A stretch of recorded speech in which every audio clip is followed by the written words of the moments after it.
fellow Earthlings. Welcome back to my YouTube channel. Today we are going to be discussing language and the development of language as a pathway to heal. We're going to touch on the duality of language, assumptions on receiving language, and the importance of expanding our vocabulary. So we know that communication is a fundamental human need, and language is the primary tool we use to satisfy that need. It is important to note that all of us experience and use language differently. Understanding the duality of language, broadening our vocabulary, and expanding our ability to receive language is a pathway to heal. Getting better at these concepts will help us broaden our perspective, understanding that everyone experiences language differently, which can help us translate so we can tailor meanings personally to ourselves rather than disregarding the content entirely because we do not like the words being used. Sometimes the same word could have very different meanings to different people, right? Based off of their experiences, their personal traumas, their culture, their positions in the world, their education, and so on. It is important for you to be your own translators on this channel. I can't stress that enough. Don't let your mind shut down over the use of certain words. I cannot possibly use words to satisfy everyone's needs or points of view, right? Say that I use the term God on this channel. Well, there have been a wide array of experiences people have had with this term. Some have had, very deep and positive experiences. Others have had very negative or even abusive experiences with this word. Then, of course, there's everything in between. The word God itself means none of those experiences and all of those experiences. Stay with me. We hear a word like God and immediately bring our own experiences with the word and attach it to the word based on our assumptions. Our assumptions are usually based off of our previous experiences, right? This isn't a bad thing, but it can be limiting. We can expand past this if we choose. Notice in your body right now how the word God feels to you. What if I said higher power instead, or spirit, or universe? Would that feel different to you in your body? Language itself is inherently dualistic. If I am standing outside, it also means that I'm not inside. If I'm standing inside, then that also means I am not standing outside. There is a correspondence happening between two things that seem to be opposites, inside versus outside. Inside and outside are paired opposites. One would not exist without the other. We experience duality in this dimension of all things. Any two things that are seemingly opposite are actually complementary. They are two halves of the same whole, such as inside-outside. We have light and dark, up and down, hot and cold. If dark did not exist, how well could we understand the concept of light? We couldn't. There'd be no concept. We understand the concept of light because we are able to experience the perceived opposite of darkness and vice versa. Experiencing darkness allows us to understand light. All seemingly opposite things are actually a part of one thing. Opposites are identical in nature, but at different degrees. I have another question. At what point does hot stop being hot and cold begin? That would depend really on the person experiencing the degree of temperature, right? I'm going to say it again. Opposites are identical in nature, just at different degrees. One cannot exist without the other. Hot and cold are simply temperatures that move along a spectrum. Now that we have kind of addressed and touched on the duality of language, let's discuss assumptions. So assumptions come into play when receiving language. We all have different backgrounds, beliefs, ideals, traumas, all sorts of experience that impact the way that, we view things and receive information. The nature of reality is really fluid and is often based upon this perspective, right? I will give you an example. So in early sobriety, I struggled big time with emotional regulation. I had severe up and down this early sobriety, right? I was trying to learn how to live without numbing out as I had done so much of my life. Most of the time, I had little awareness to what I was thinking and very much struggled with identifying how I was feeling. I also had a very small language when it came to naming emotions. Well, there was this book that kept showing up in my life. It's a book by Joyce Myers called living beyond your feelings, controlling your emotions so they do not control you. For those of you who do not know who Joyce Myers is, she's a Christian author and speaker who also runs a ministry. Her book very much brings in biblical references mixed with some modern day psychology. This is a woman who had some intense difficulties in her past, another kind of rags to riches story, if you will. I am respectfully not a part of the religion that Joyce Myers is a part of. I actually grew up in that religion she is a part of and had some personal difficulties with it. This book showed up multiple times in my life through various forms of synchronicity. I could have easily shoved this book aside despite the odd number of times it showed up in my life and in my environment, simply because I perceived the message to be one that would not resonate with me due to her religious affiliation. That would be an assumption, but I did not do that. Instead, I downloaded the book and I listened to the whole thing. It was great. The language that she used in the book was often not the language I would use, but the book was good. It was exactly what I needed for that period in my life. I remember listening to the book, thinking about language itself. Could I substitute words she was using in my head to make it resonate while still taking in her overall message?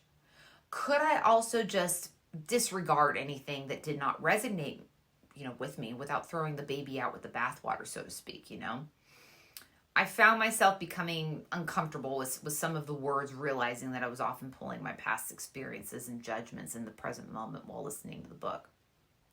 I wanted to honor those past experiences and judgments as they are valid, and they provided me with, important information I could use for some self-exploration.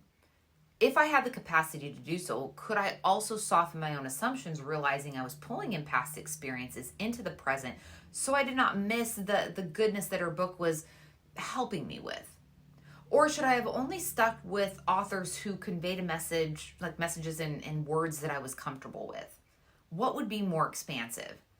In all fairness, our ability to be able to do something like this would depend on our personal capacity. When I mentioned my personal difficulties surrounding this particular religious upbringing, the trauma was in no way severe. If I experienced some severe trauma in this area, this would have likely been much harder to do, right? Recognizing this would still be valuable information, as it would allow me to learn something about myself and my personal capacity, right? Let's take a less controversial example. Say that I do not like chocolate. Stating that I do not like one thing can make some people assume that I like the opposite. Some people will assume that I must like vanilla if I don't like chocolate. Others may assume that if I don't like chocolate, then I must not like sweets. This is duality in logic. The psyche is trying to seek balance and understanding by finding the opposite. Remember, communication is a fundamental human need, and language is the primary tool we use to satisfy that need. Along with the ability to connect and form relationships, language enables us to share information and ideas. We are both the users and the receivers of language. So there are multiple parts at play here, right? Receiving language and using language. While receiving, we need to expand our minds and not get so hung up on the words others choose to use, but rather take in the overall meaning. At the same time, when we use language, we need to do our best to select the appropriate word for our own benefit. I am sure that many of you have heard the term words matter. That's why they call it spelling, right? This comes from the idea that words have an almost magical power to alter physical reality, right?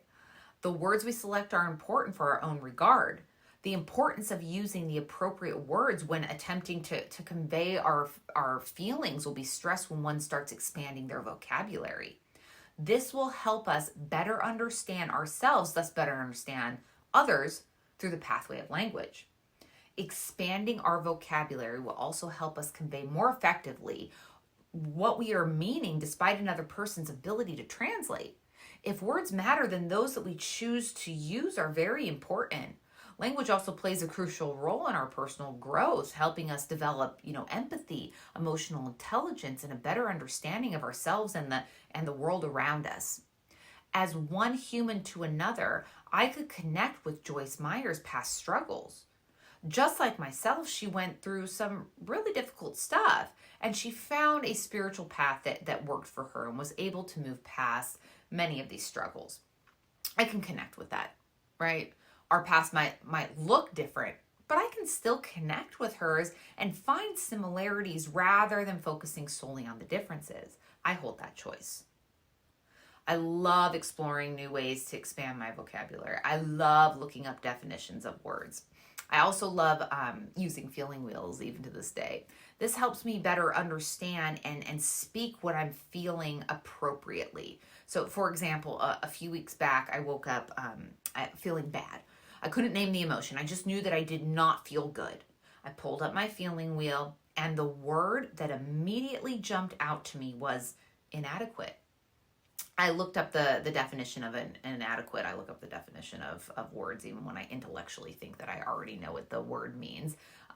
Reading the definition always allows me to go deeper, and I nailed it.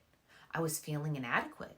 Now that can certainly be considered a bad feeling, but naming it appropriately allowed me to explore further on why I was feeling inadequate. Exploring the feeling when it is not named properly is much harder to do. We are emotional beings, so getting good at using language to name our emotions benefits us immensely as like earthlings, right? Vocabulary is a key factor in language development as it allows us to convey concepts and emotions. Although grammar can be considered important, and I'm smiling, kind of laughing because there are a lot of grammar lovers out there, it is vocabulary that really makes the difference in communication. I have a feeling wheel on my website, holisticearthling.com, as well as a few definitions of some common emotions, references to see if you can get better at naming your emotions. Look up definitions. Really understand the words you are using. What do you find yourself repeating? I hear a lot of people, including myself, I've been guilty of this. I am stressed. You may be feeling stressed, but you are not stress itself. We want to be careful on how we use the phrase I am. Your thoughts and words have a lot of power. You're building a quantum bridge. This is something I am constantly trying to improve on. I myself have often attuned to the negative in my past, so it has taken work for me to build towards attuning towards the positive. One of the ways I did this was shedding light on my own vocabulary. Just start by bringing awareness to common words or phrases you are repeating. Start there. Get to know them, right? In addition to using a feeling wheel and looking up definitions, there are other avenues one can take to get better at this. Read or listen to a book on this topic. There's tons out there. There are many of them out there, right? Or even find a TV show or a podcast or a documentary exploring this concept. I do an exercise with a friend where we check in with one another throughout the day, texting each other how we feel and the definition of that feeling. I love doing this exercise with another person. It keeps me accountable, and I learn when I learn more when working with another, right? See if you can connect with people who may use a different language than you as a practice. Are you able to take in what they are saying without getting hung up on the words they are using? When certain words trigger you, can you use that to gain a deeper understanding about yourself? At what point do you reach your personal capacity in these conversations, and why? That's good information. Do what you can to better expand your personal language and your ability to receive language. I promise it will help you better understand yourself and the world around you. If content like this resonates with you, then hit the subscribe button and turn on the notification bell so we can engage together. Until next time, to thine own self be true.